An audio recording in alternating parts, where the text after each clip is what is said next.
it'll be interesting to see what the Knicks do. But the Knicks are at a point now where they don't have to blow it up. They may still do so, and they have a right to do so, but with trading the 4 first-round picks and the pick swap for Mikal Bridges, the Knicks don't have a lot of room in regards to actual picks to throw at people.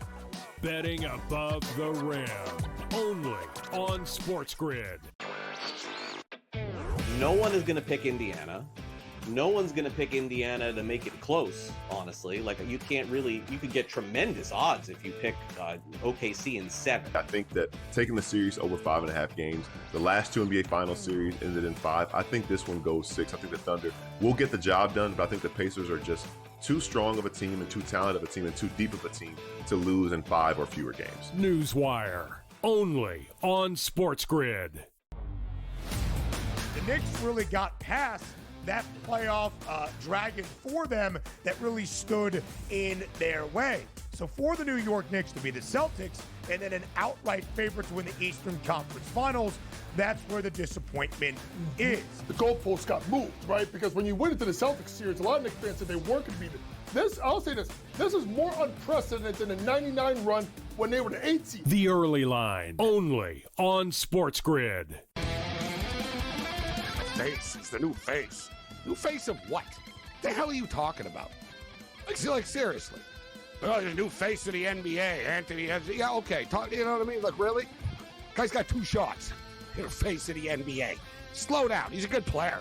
I've always thought the whole face of the NBA thing was comical. You want him to be the face of the NBA because you don't like it that all the other faces of the NBA aren't American. Sports Rage tonight, only on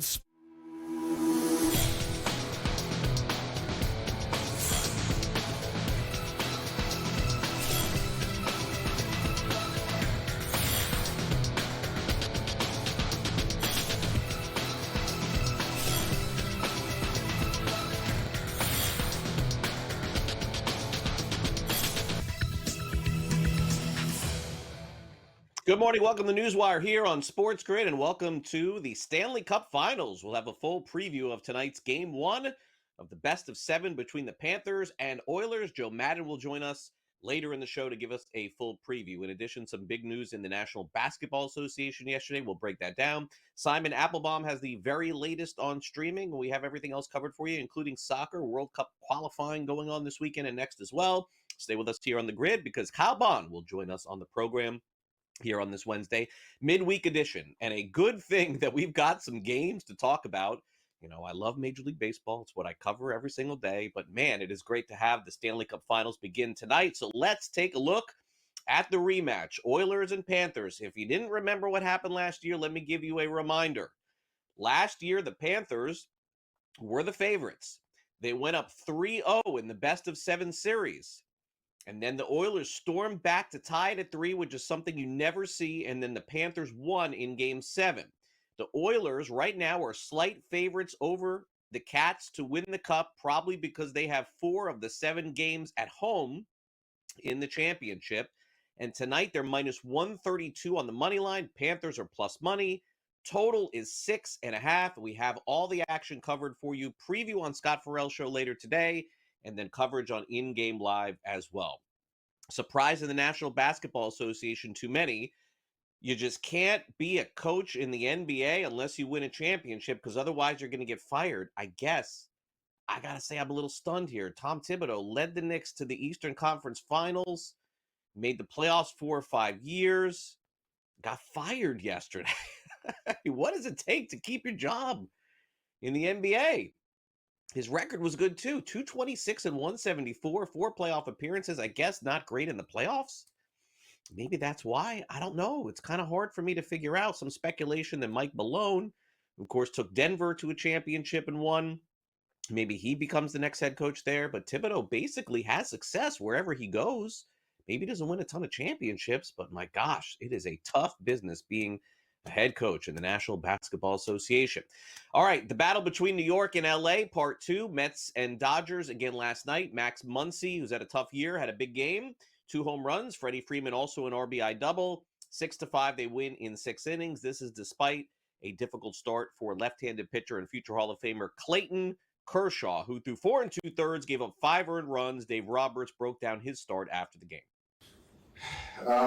Well, I think certainly you just don't see the misses with the curveball like you saw tonight. I think there was one good one to a left-handed hitter in the middle of the count, but outside of that, there's a lot of non-competitive curveballs, which is very uncharacteristic of Clayton. I just think that the descriptor, the teethiness of the slider just isn't there right now, and it's still been 3+ starts. So to get the feel of it, it's gonna come, but right now it's just when you're getting count letters. I know he's frustrated because he's getting count letters with guys and can't put them away by way of strikeout. So he's competing his tail off, and but it just hasn't been as easy as it has been for him, prior to this little stretch. So he's going to keep working and keep competing, and we're going to keep running him out there.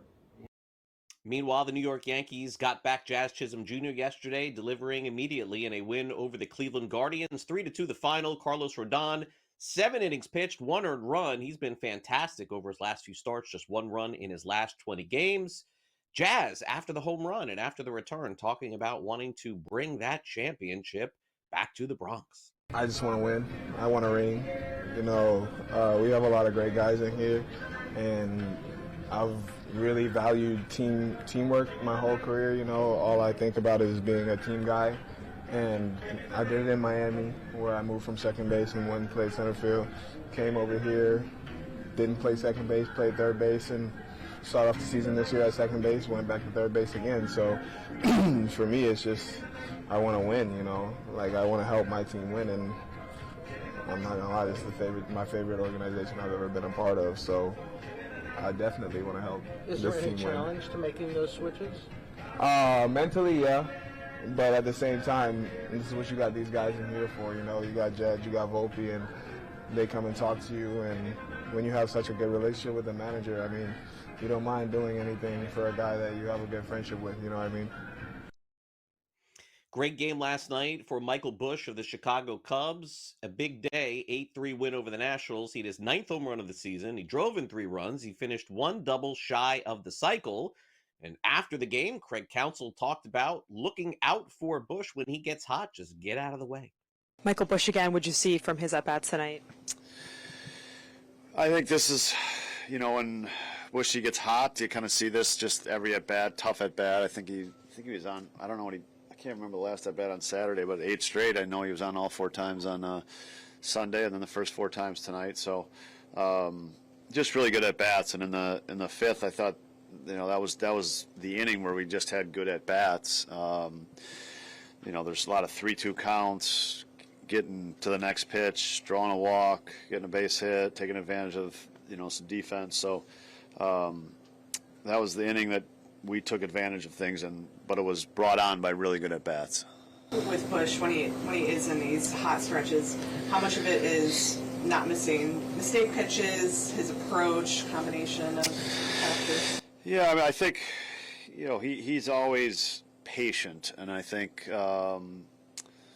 so he's always making very good swing decisions. That's definitely a strength. And then, the ball that gets driven, the home run, is what kind of when you're locked in, that's the you get into a good count and you don't miss something. And he's done that the last couple of days, but it's always good swing decisions. You're always going to get that from him, and that's why it seems quiet sometimes. His production, but you see the last 2 days, and it's right in the middle of everything. The unluckiest team in baseball continues to be unlucky. The Red Sox lost another 1-run game, 17th time this season. They lose to the Angels by a final score of 4-3. Boy, manager Alex Cora seems to be getting tired of losing close games, but it still keeps happening.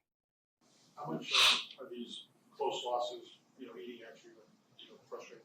I mean, we keep making the same mistakes. We're not getting better. At one point, it has to be on me, I guess, right? I'm the manager, so I got to keep pushing them to be better. They're not getting better. They're not. We keep making the same mistakes. I'll be very honest about it, very open about it.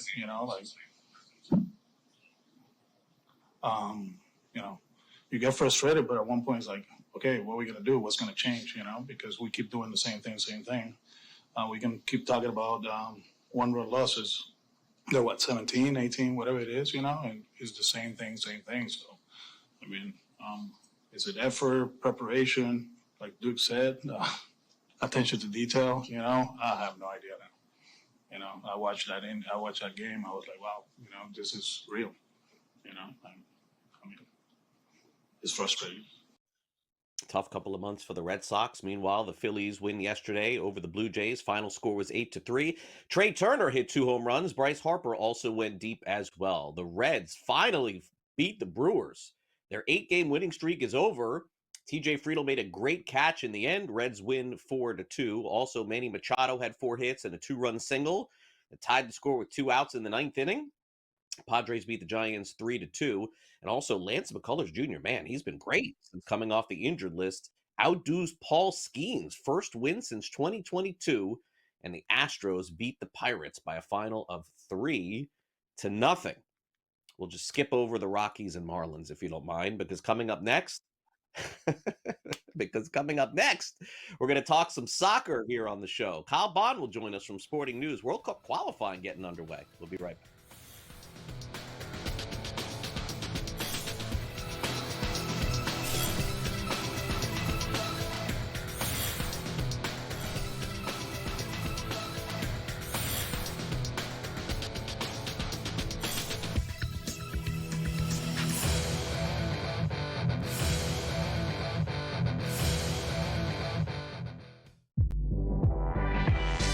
It'll be interesting to see what the Knicks do, but the Knicks are at a point now where they don't have to blow it up.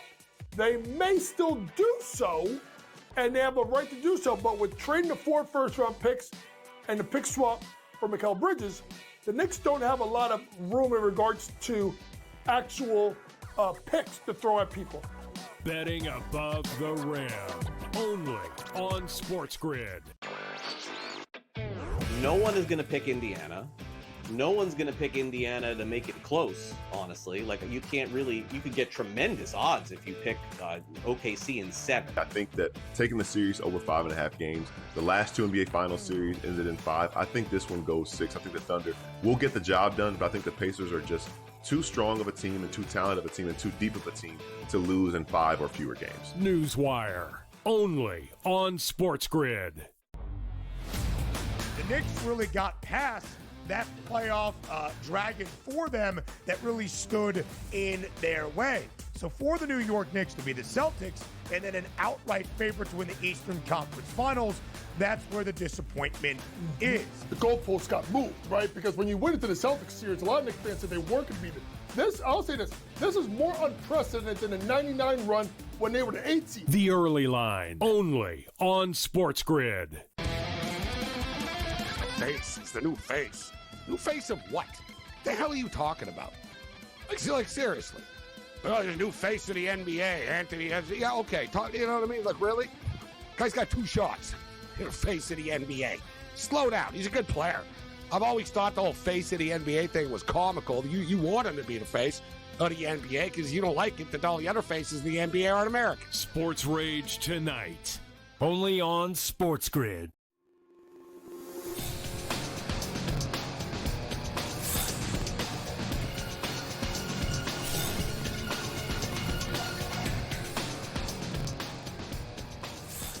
Get ready, World Cup coming up soon. Qualifying getting ready to start. Before we get to that, let's get to some of today's matches.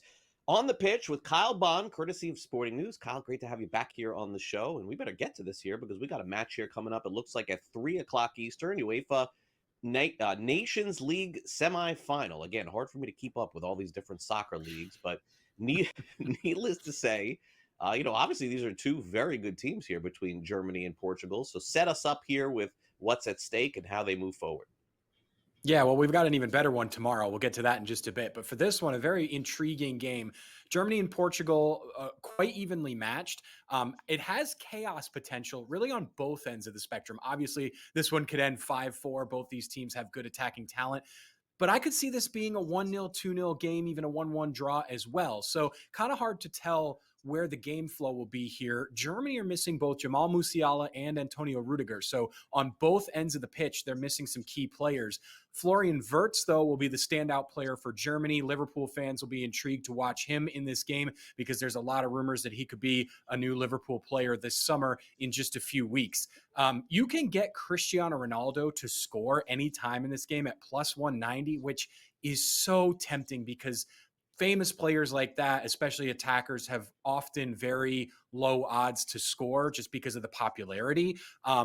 But I do think at the end of the day, this is going to be a low scoring game. So maybe I'm shying away from that one a little bit. I don't hate the under 2.5 at about even money. But if you want to go a goal scorer route, I really like Bruno Fernandes to score or assist at around plus 185. He's been unbelievable for an otherwise terrible Manchester United team this season.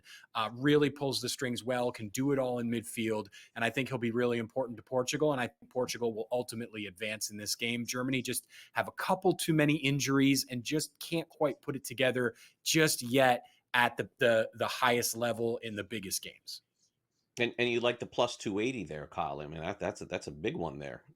Plus 280 on the Yeah, money I line, don't plus know if I would 275. go Portugal on the money line, though, Craig. I like them. I like a 1-1 draw here, so I would stick with Gotcha. You could still get plus odds, but I would stick with Portugal to advance. So I would go with them to move on. You probably get that around plus 140, I want to say. So that not the money line would be just the 90 minutes of play, whereas to advance would be whether they draw and then advance on penalties, extra time, whatever it may be. All right. So you mentioned tomorrow's matchup, and now I see why you're so excited about this. We have Spain taking on France at 3 o'clock Eastern. And, by the way, these two teams, no stranger to the World Cup final, too. So I would guess this could be a potential preview here. And if the odds are telling us anything, this one's a coin flip. Yeah, no question about it. These two teams are incredibly powerful. Spain and France, it's just an outrageous matchup. And like you said, this could easily be a preview, maybe of the World Cup final, maybe a semifinal, whatever it might be, however the bracket shapes out. But, no doubt that these two teams very likely could match up in the late stages of next summer's World Cup. France are missing a few key players, which is a really big deal for me, especially at the back. Jules Koundé was injured late in the season for Barcelona, and his absence made a big difference for Barcelona, eventually losing to Inter Milan in the Champions League semifinal. They're missing Eduardo Camavinga of Real Madrid, and they're missing William Saliba of Arsenal, which is a really, really big loss. He was maybe the best defender in the Premier League this season, and he had to withdraw from the squad due to a hamstring injury. That's a big loss for France, and I think it will make a big difference in this game. They do still have Ballon d'Or candidate Ousmane Dembele. They have Champions League final hero Desiree Doué. So they are a powerful, powerful team. But behind that really loaded attack, it's a little bit thin at the midfield and at the back. Spain are much more of a cohesive team. It's actually kind of the opposite for them. They're a little thin in the attack, but loaded in midfield and defense. And I think Luis de la Fuente is an excellent coach, and he can really put this team together well, even though they don't have an incredible attack. Lamine Yamal can carry the load. He's an incredible player, and he carried a heavy volume for Barcelona this season. He'll do the same for Spain opposite Nico Williams, and I think they will move on. Spain on the money line here at plus 140 is really, really great value, and you can get Spain over 1.5 goals at around the same price as well, which I like as well because France are a little thin at the back. All eyes tomorrow night will be watching Brazil, Kyle, in the South American World Cup qualifying. Why? Maybe not so much about the team, but about their new coach. And, obviously the odds tell us that they got a good shot to win this one. It's Thursday, 7 p.m. Eastern. They're taking on Ecuador. Let's get a preview of this one. Yeah, so Carlo Ancelotti is now the Brazil head coach. He slides right into the job at the end of the Real Madrid season. He's been there for maybe 2 weeks, if that. So it is just hit the ground running for Ancelotti. I think it will make a difference for Brazil. I don't know if it will make a difference in this game right away. They've got a couple of players injured, but also a number of players who just aren't in good form.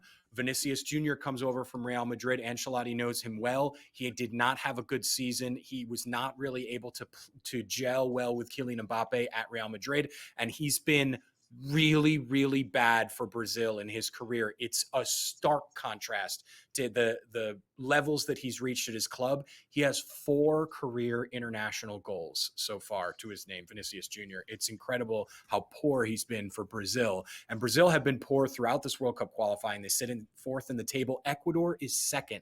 They've got Moises Caicedo. They've got Pervis Estupiñán. They have Piero Hincapié of Bayer Leverkusen. All these players are playing at the top level in Europe and in really good form. I like Ecuador to get a draw here. They do not have a lot of attacking players, but I think they are quality enough to keep a lid on Brazil. This will be a low-scoring draw, and it's going to get real physical. Kyle, hard to get excited about the U.S. men's team, just being honest, but maybe some optimism coming with the Gold Cup, some friendlies this weekend as well. Yeah, it is hard to get excited for them, especially when you've got guys like Christian Pulisic who are supposed to be leaders in this team and who have asked for the summer off and are not taking part in the Gold Cup. It's really hard to get excited about the team.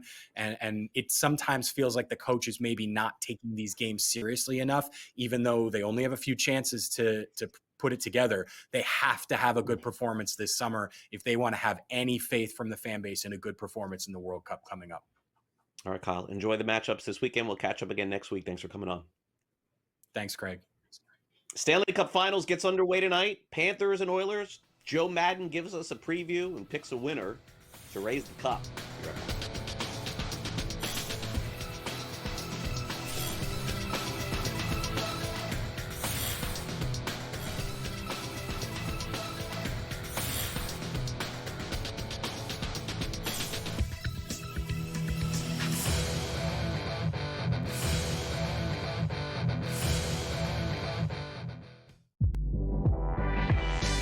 It'll be interesting to see what the Knicks do, but the Knicks are at a point now where they don't have to blow it up. They may still do so, and they have a right to do so, but with trading the 4 first-round picks and the pick swap for Mikal Bridges, the Knicks don't have a lot of room in regards to actual picks to throw at people. Betting above the rim, only on SportsGrid. No one is going to pick Indiana. No one's going to pick Indiana to make it close, honestly. Like, you could get tremendous odds if you pick OKC in 7. I think that taking the series over 5.5 games, the last 2 NBA Finals series ended in 5. I think this one goes 6. I think the Thunder will get the job done, but I think the Pacers are just too strong of a team and too talented of a team and too deep of a team to lose in 5 or fewer games. NewsWire, only on SportsGrid. The Knicks really got past that playoff dragon for them that really stood in their way. So for the New York Knicks to be the Celtics and then an outright favorite to win the Eastern Conference Finals, that's where the disappointment is. The goalposts got moved, right? Because when you went into the Celtics series, a lot of Knicks fans said they weren't going to beat it. I'll say this is more unprecedented than the 99 run when they were the 8th seed. The Early Line, only on SportsGrid. Face is the new face. New face of what? The hell are you talking about? Like seriously. Oh, the new face of the NBA, Anthony. Yeah, okay. You know what I mean? Like, really? Guy's got 2 shots. You're the face of the NBA. Slow down. He's a good player. I've always thought the whole face of the NBA thing was comical. You want him to be the face of the NBA because you don't like it that all the other faces in the NBA aren't American. Sports Rage tonight, only on SportsGrid.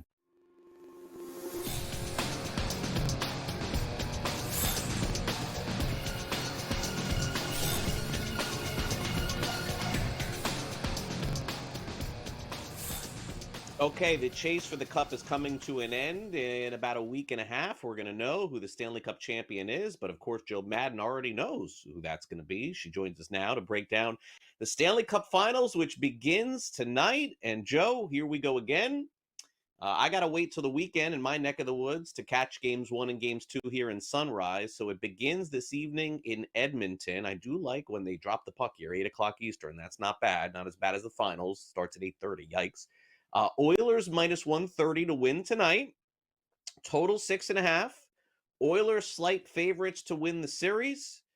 You've been picking the Panthers the last couple of series. Are you going to continue to do that, Joe? I feel like a lot of momentum for people in the industry picking Edmonton. What do you make of the matchup? Yeah, you look at these two teams. Of course, it's a revenge matchup here for the Edmonton Oilers. We know the Florida Panthers were able to hoist it last season in 7 after winning the first 3 and then Edmonton responding. Now, I do think it's pivotal for the Edmonton Oilers to come out with a bang tonight and be able to get the win if they want a chance of hoisting this cup, because we know the Florida Panthers, as we go deeper into this series, they do wear teams down and they're able to get those wins. So for Edmonton, I think we're going to see a strong performance out of them tonight. They don't want to start the series off as they did last season, in which they put 32 shots on Bobrovsky. He came out phenomenally strong and they lost in the first game. I'm looking for Edmonton to respond in a way in which they're coming out nice and strong tonight. They're able to hit Bobrovsky and give them a chance to take the series. And I do think they come out and take the series, but I think it's going to go deep. You look at the Florida Panthers and their strength in the playoffs is their depths, as well as their goaltending, as well as out there on the road. This is a team that can win on the road like no other in the playoffs that we saw this season. And I do think Edmonton, pivotal here for them to take game 1 tonight. All right. So your pick for the series is Edmonton, or is it the Panthers? I just want to. Yeah, it's the Edmonton Oilers all the way in 7. You can take them to take it in 7. It's coming in at plus 425 right now over on FanDuel. And I do think they're able to get it done. This team just seems to have stepped up another level since last season. And I do think they'll find a way as long as Connor McDavid leads into victory and they give Stuart Skinner the support. It's been great seeing you, Joe. Have a great rest of the playoffs. No, I'm just kidding. Sorry. Take it. You know where my heart is, though, right? My heart is absolutely here with the Florida Panthers. This is a team that I want to win. But when you start breaking down these teams and everything that I've seen out of them, Connor McDavid and the Edmonton Oilers are just playing at a different style of level than they did last season. And I do think it's going to be very hard for the Florida Panthers here to replicate what we saw out of them last season. I think they're a fantastic team. They have that depth, but I think it's Edmonton's year. Okay, so Edmonton's minus 128 to win the series. Panthers are plus 106. So if you're going to take Edmonton and take Joe's advice, which, by the way, that's up to you. I'm taking the other side. You probably want to take Edmonton tonight, I would guess, to win the series, because if they do win game 1, you're not going to get minus 128 the rest of the way. Now, as far as the total amount of games, Joe, you can't really bet over 5.5 here on FanDuel. It's minus 205. So would you go over 6.5 games? I mean, maybe that's the only way to go about it here.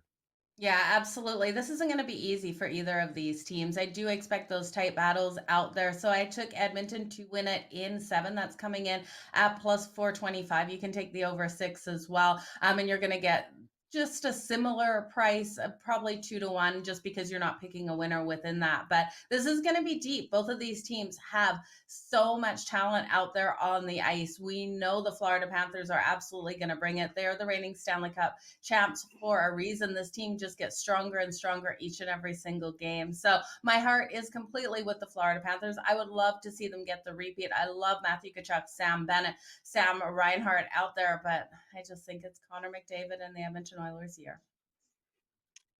Well, Joe, we'll see what happens. It all begins tonight. I know you'll be a part of a lot of our previewing and programming on In-Game Live this weekend and tonight as well. Thanks again for coming on NewsWire. Really appreciate it. Absolutely. Thanks for having me.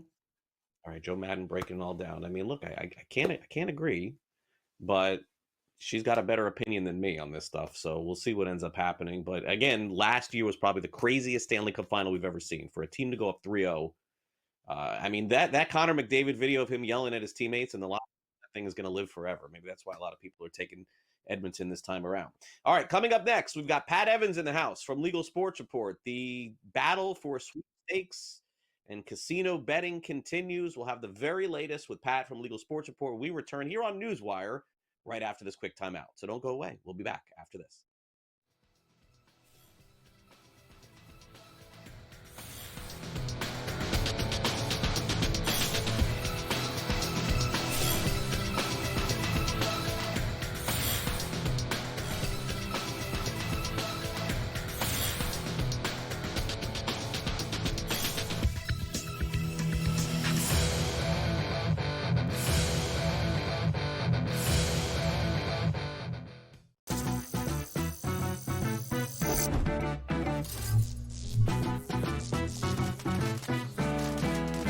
Did you know sportsbooks tend to draw up tighter bet lines for events that get even more bettors, like championship games or major matchups? My tip? Try betting on less popular sports. You might have a better shot at beating those odds. Now, go get lucky. See you in Las Vegas. Let's get lucky. No one is going to pick Indiana. No one's going to pick Indiana to make it close, honestly. Like, you could get tremendous odds if you pick OKC in 7. I think that taking the series over 5.5 games, the last 2 NBA Finals series ended in 5. I think this one goes 6. I think the Thunder will get the job done, but I think the Pacers are just too strong of a team and too talented of a team and too deep of a team to lose in 5 or fewer games. NewsWire, only on SportsGrid. The Steelers' interest in Aaron Rodgers as a joke. Your boy went off about the entire situation and why it taken so long to forget him. Terry Bradshaw getting involved. Yeah, and saying basically, what are you bringing him in for 1 year? All of this drama for 1 year at this guy, where he is now in his career is he's washed. Pharrell Coast to Coast, only on SportsGrid. We're going to go through every single thing, and I've got a great team behind me that's going to help me get the job done. I want this to be the place that people come to. There is going to be an energy to game time decisions that you will feel night in and night out. We are going to hit every single one of those markets that you need to know about. We will have everything at our disposal, and we will use that to our advantage. There is not going to be a better place, I promise you, than Game Time Decisions. I'm Kevin Walsh. Tune in to Game Time Decisions weekdays on SportsGrid.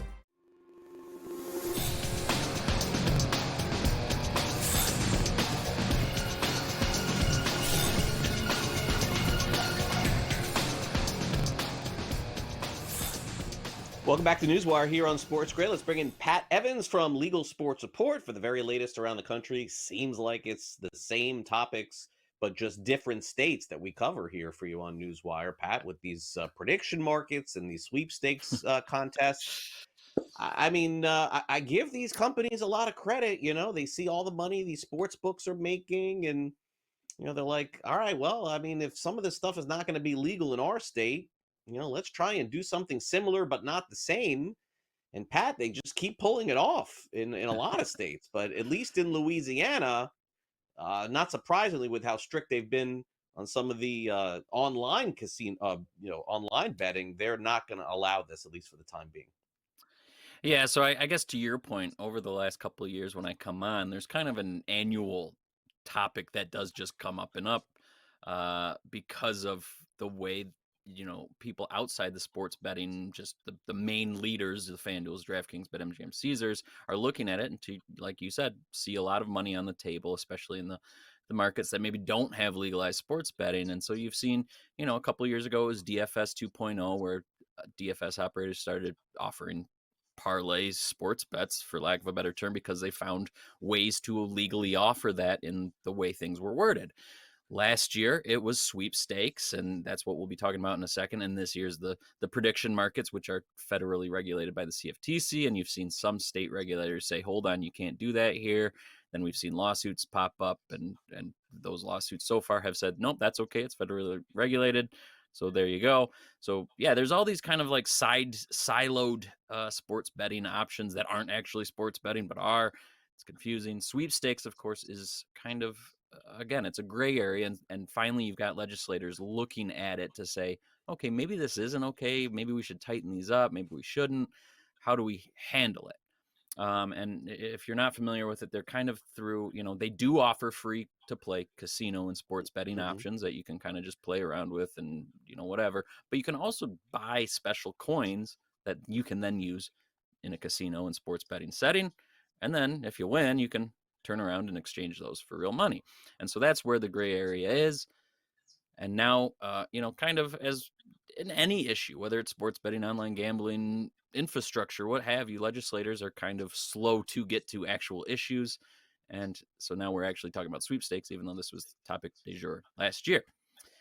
This week you had two, well, I guess it was last week and this week, you had two big state legislators kind of say, okay, nope, we're going to do this. And both unanimously passed sweepstakes prohibition bans. That's in Louisiana, which to your point has been pretty strict on online casino operators because it's not legal there, and Connecticut, which also just legalized it. So those are both heading to the governor, their respective governors, to join Montana, which just recently became the first state to have their governor sign a sports betting or sweepstakes prohibition bill. And so that's the law. So now you've got Connecticut, Louisiana, and Nevada also passed a similar sweepstakes ban to prohibit the use of these dual currency casinos and sports betting websites. And we had momentum early in the session. These both took a long time to get through and finally passed unanimously, again, as I said, in both chambers of their legislators. But we had a couple others that looked like they were going to pass. Mississippi was the first to see a full chamber, the Senate, pass one of these bans. But then it got caught up in this online sports betting expansion kind of discussion and then fell apart in a conference committee. Florida, your state, had quite a bit of action until it kind of stalled out. There's a few others that are still in the process this year. New Jersey's, we just saw it pass a committee, and that's going forward. New York, as we wind down, there is a Senate bill that did pass its initial committee and is waiting a floor vote, but it is, again, almost adjourned for the season, so that'll be interesting. But of note, VGW, which is one of the biggest operators of sweepstakes, casinos and sports books, pulled out of New York because of it seemingly that movement. So it is interesting just kind of watch the legislators move against this and see where it goes. We had the Social and Promotional Games Association come out and say they're disappointed in all of these movements. Of course, they would like to stay legal and operating in all these states. And then they also kind of suggest that because of the rules that are being put into place, that major corporations like Starbucks and McDonald's, which also hold their own types of sweepstakes, are going to get brushed up in this. And so it's interesting to see that conflated and pulled together and try to confuse consumers maybe. And then I guess of note also is VGW, that major operator I just mentioned, is not part of that association. They started a separate association to help inform the public and legislators and other industry stakeholders about this industry and to see, if they can help kind of move things in the right direction for them. But you can imagine that, the big sports books aren't necessarily happy with any of these developments, whether it was DFS 2.0, which we remember, you had FanDuel executives calling them out. Can't imagine they're happy with sweepstakes getting any sort of revenue that they might get, or again, Kalshi and the like for these prediction market operators that are now legally operating in 50 states. And, you got to wonder what's going to happen here when legislators really start to dig in there. And also one other state up north potentially going to ban sweepstakes as well. That's right. Maine potentially could as well. Yeah, I guess they're also talking about online casino. So it all goes into one. That's through a tribal operator. Well, it'd be 4 tribal operators. It'd be very similar to how they set up sports betting. And that was a couple of years ago where, you have 4 tribal communities up in Maine. They would each be able to partner with a online casino operator. But interestingly enough, you have 3 of them have partnered with Caesars and 1 other partnered with DraftKings. So, you could have up to 4 online casino operators in Maine, but they've gone against that and partnered with 2 between the 4 of them. So that's interesting. You do have a lot of opposition. You have a Chamber of Commerce up there saying, hey, this isn't good for our local casinos. They have 2, a Churchill Downs one and a Penn Entertainment one.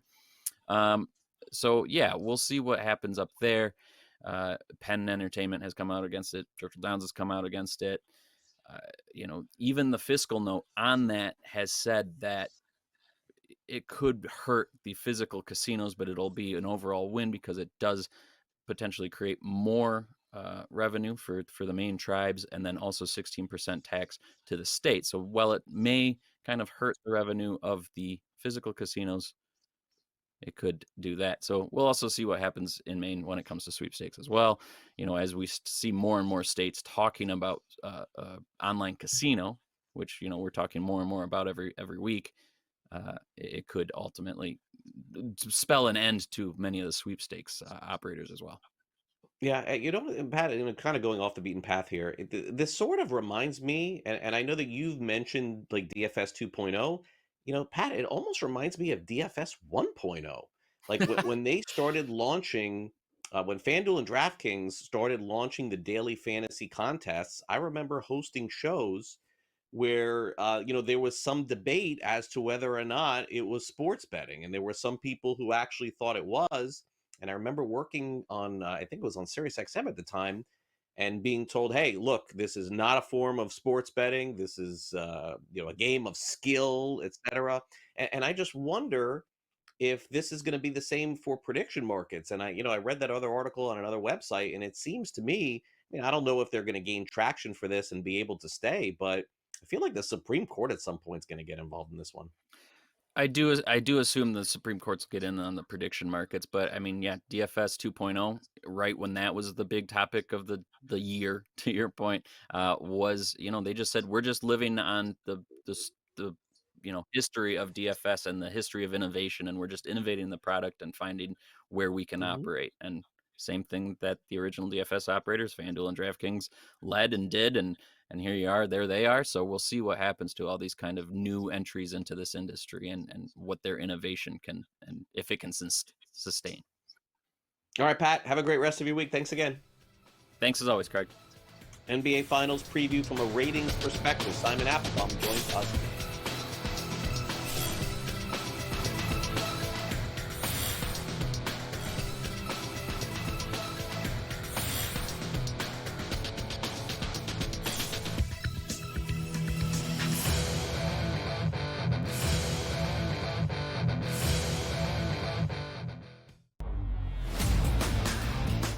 Falcons are actually relieved that he's kind of not there to create more of a distraction. Look, I mean, I said it the day it happened. It was one of the stupider decisions I've ever seen by a professional NFL franchise to sign a quarterback to a $180 million contract and then draft his replacement exactly 5 weeks later. This was a terrible organizational decision by the Falcons. Now, they're going to spin this, and this is what's annoying about the Falcons and their PR staff. They're going to spin this as if this is the plan we had all along.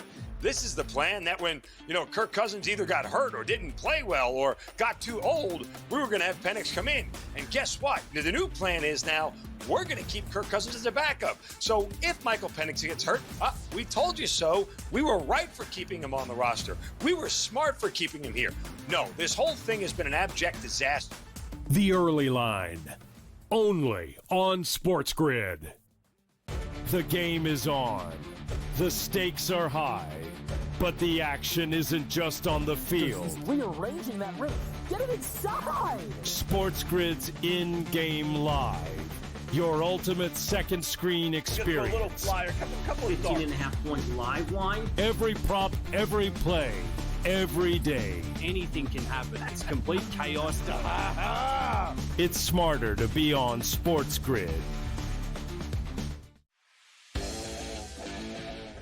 The Steelers interested in Aaron Rodgers as a joke. Your boy went off about the entire situation and why it taken so long to forget him. Terry Bradshaw getting involved.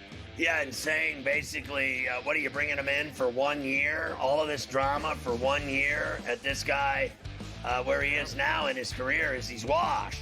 Pharrell Coast to Coast, only on SportsGrid.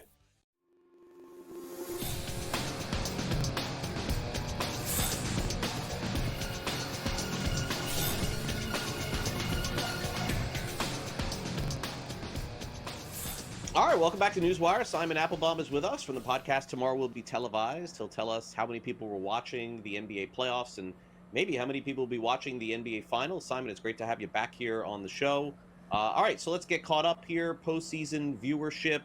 We got some farewells on TNT. We got some primary matchups with some big teams in the NBA as well. They've been knocked out, obviously, with the Knicks, saying so long here. But thus far, leading up to this point, before we get to the finals, leading up to this point, what did the ratings tell us? Well, up to this point, and this includes the conference finals, 4.2 million people were watching on average, when you take all the networks into consideration. If you take out NBA TV and ESPNU, which ran some of the first round games in both conferences, it's 4.5 million. That is up 3% from a year ago. The conference finals, TNT went out in a blaze of glory, averaged 7 million viewers watching. That's up 10% from the last Eastern Conference Finals. Western Conference, different story. On ABC, ESPN, and ESPN2 with their alt-cast, 5 million viewers on average. That is down 17% from the Western Conference Finals last year. And what it says to me is, without New York, without LA, without Chicago playing the NBA Finals, I think this may have a possibility, sadly, even with two great teams like Oklahoma City and like Indiana, great defense, great offense, superstars in the making. I think you're going to see maybe one of the lowest rated NBA Finals in recent years. Yeah, and I think, Simon, that's the question. Before we get to the TNT here for a minute, I think that's the question. You know, for me, I don't mind this at all. I mean, Oklahoma City has been the best team in the NBA. They deserve to get all the credit, and they deserve to have people watching them. But, I mean, you know, their best players, Shai Gilgeous-Alexander, to me, MVP, awesome player, but a portion of his game is made at the free throw line. I mean, let's just call it what it is. I mean, that's just a fact. And then the Pacers just simply don't play in a mega market. So when you say, Simon, that the ratings could potentially be down, there are some that think that this is going to be the lowest rated NBA Finals ever. It could, Craig, and it's a shame because both these teams have got some wonderful qualities. They both have great bench scoring. The bench players are terrific. You look at, for example, Indiana. Halliburton did not get the MVP in the conference finals, but Sikima, who, by the way, in that last game Saturday night, really got the Pacers going, and then Halliburton really came on strong in the second half, particularly in the fourth quarter. And you look at what Oklahoma City is doing, it's that bench that is really coming on strong, the way they play defense, and the way that they and Indiana are scrappy. I think they'll be a great in terms of play NBA Finals, but sadly, and we've seen this before with NBA Finals, when you don't have New York, when you don't have Chicago, when you don't have LA in the mix, your ratings, your viewership is going to drop. So the NBA ends its run on TNT. We saw the farewell there, and of course, a very emphatic Shaquille O'Neal said, "We will continue, we will do it better," and wherever we end up going, it looks like that's probably going to be on ESPN in some form. And look, Simon, this is just a very easy winning formula. It would seem to me that it will be fine wherever they go. You know, and I understand. Look, there's some melancholy with losing it on TNT. I do get that. With the NBA on TNT wrapping up in full.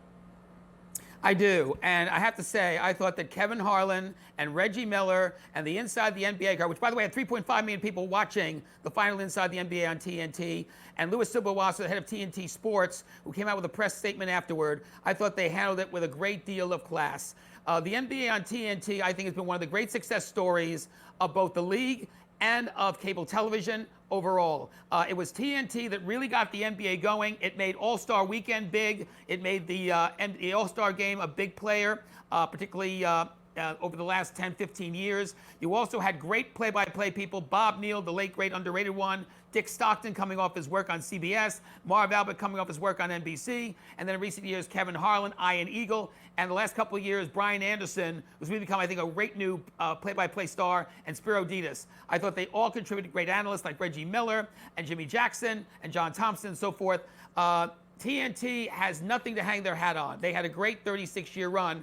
And going back to what you did with Joe Madden, the new era of TNT post-NBA begins tonight with the Stanley Cup Finals. 2 years ago, TNT had the finals for the first time. They blew it. It was the lowest rated finals ever. Bad publicity effort, bad promotion effort. You're not seeing that this year because the finals are going to be simulcast on Max. They're going to be simulcast on True TV. And they're also going to have a lot more promotion and PR effort. I'm seeing the spots all over the place.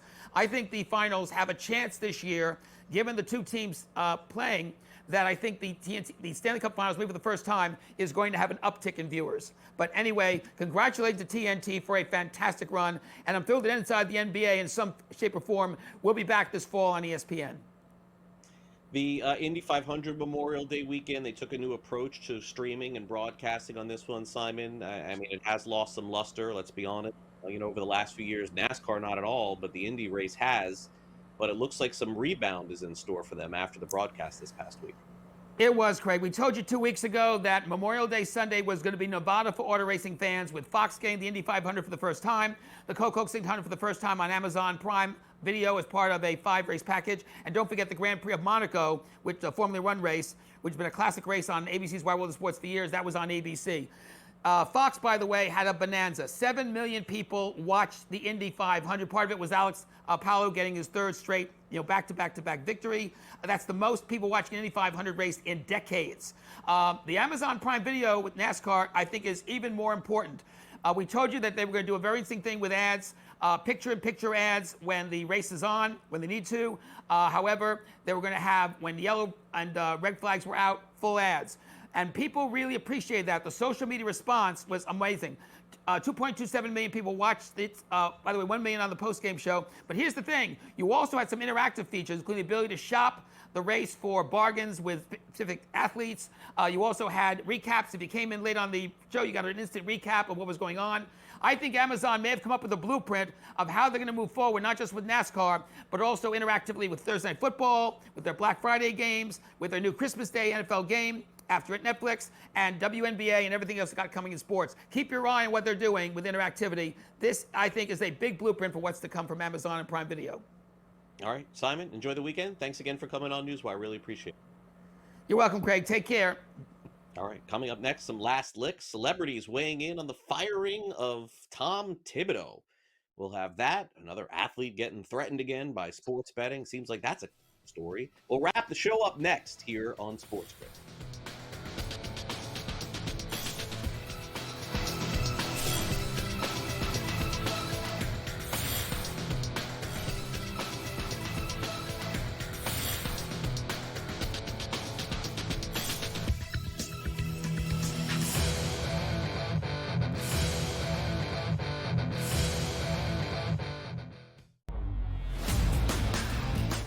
Falcons are actually relieved that he's kind of not there to create more of a distraction. Look, I mean, I said it the day it happened.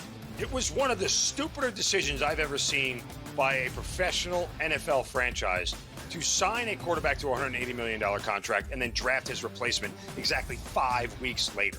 This was a terrible organizational decision by the Falcons. Now, they're going to spin this, and this is what's annoying about the Falcons and their PR staff. They're going to spin this as if this is the plan we had all along. This is the plan that when, Kirk Cousins either got hurt or didn't play well or got too old, we were going to have Penix come in. And guess what? The new plan is now we're going to keep Kirk Cousins as a backup. So if Michael Penix gets hurt, we told you so. We were right for keeping him on the roster. We were smart for keeping him here. No, this whole thing has been an abject disaster. The Early Line, only on SportsGrid. The game is on. The stakes are high, but the action isn't just on the field. He's rearranging that rim. Get it inside! SportsGrid's in-game live. Your ultimate second screen experience. A little flyer, couple of 15.5 point live line. Every prop, every play, every day. Anything can happen. That's complete chaos. It's smarter to be on SportsGrid. The Steelers' interested in Aaron Rodgers as a joke. Your boy went off about the entire situation and why it taken so long to forget him. Terry Bradshaw getting involved. Yeah, and saying basically, what are you bringing him in for 1 year? All of this drama for 1 year at this guy, where he is now in his career is he's washed. Pharrell Coast to Coast, only on SportsGrid.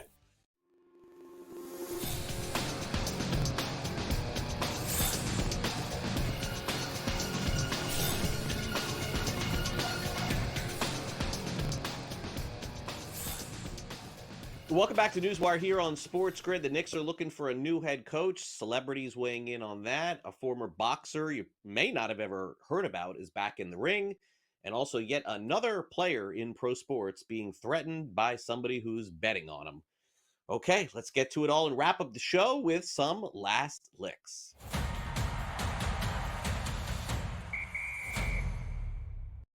Looks like some fans and celebrities took to social media yesterday to weigh in on the firing of Knicks head coach Tom Thibodeau. Saw a bunch of them yesterday, by the way.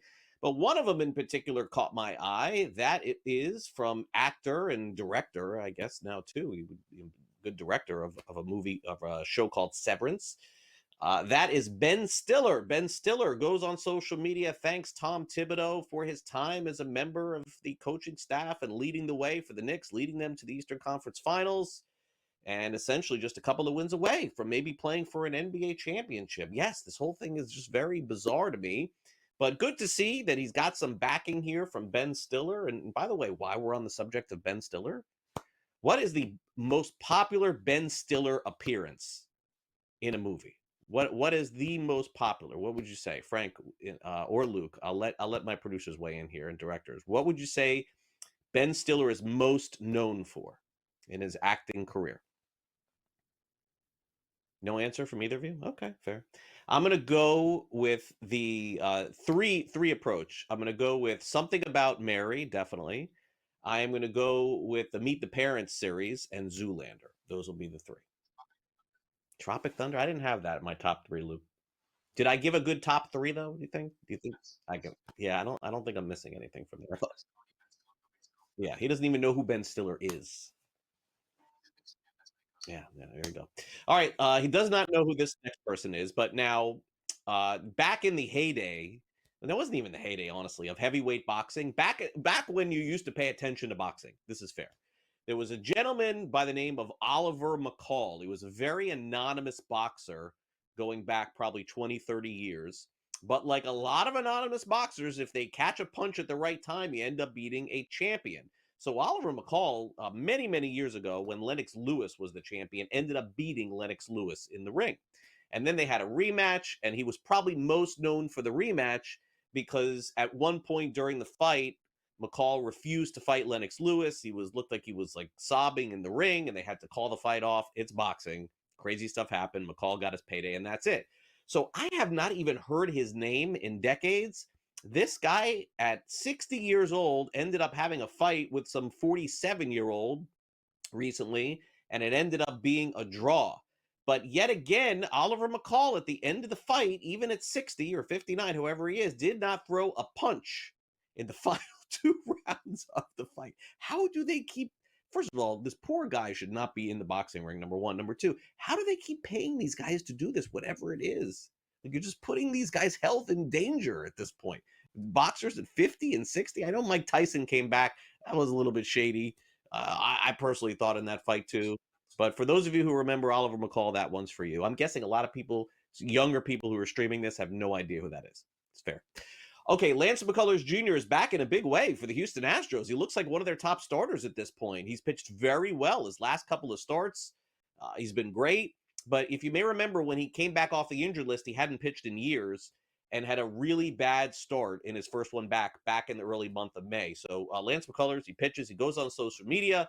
Somebody is threatening essentially to kill him for having a bad start. Turns out it's somebody who was betting on him. They end up finding the guy. The guy ends up apologizing and saying, yes, I am a bettor, and also I was extremely intoxicated when I sent out that message.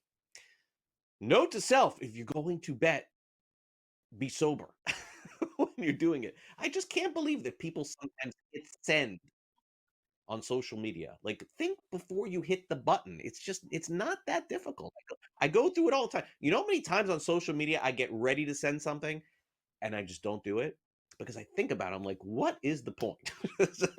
And sometimes people don't think. They ended up catching this guy, and McCullers said that he feels much better about his life and his family, as he should. That'll do it for our show today. We'll end on that note. Thanks again to Simon Applebaum for coming on the show, and Joe Madden, of course, for coming on as well. Pat Evans from Legal Sports Report as well.